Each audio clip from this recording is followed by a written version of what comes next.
মাওলা, আমি তো গুনাহ করেছি, তোমার দরবারের আসামি। মাওলা তুমি যদি মাফ করে দাও, আমাকে প্রশ্ন করার কেউ নাই, আমাকে জিজ্ঞেস করারও কেউ নাই, আমাকে আটকানোর কেউ নেই। বান্দা যখন অনুতপ্ত মন নিয়ে বারবার বলতে থাকে, রব্বে করিমের রহমত তাকাইতে থাকে, তাকাতে তাকাইতে এক সময় রব্বে করিম বলে, বান্দারে তোর বলার ধরনটা পছন্দ হয়েছে, তোর ডাকার ধরনটা পছন্দ হয়েছে, তোর চোখের পানি পছন্দ হয়েছে, তোর বলাটা পছন্দ হয়েছে।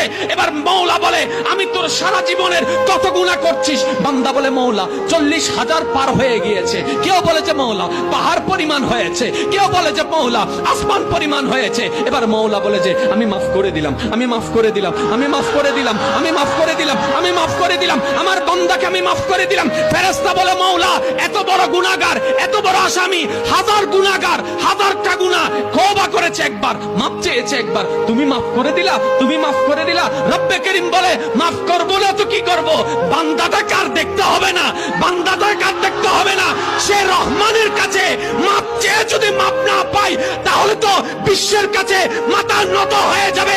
আরে সে রহমানের বান্দা, জাত্তার বান্দা না, যে রহমান হচ্ছে ইন্নাল্লাহ আলা কুল্লি শাইইন কাদির। সুবহানাল্লাহ।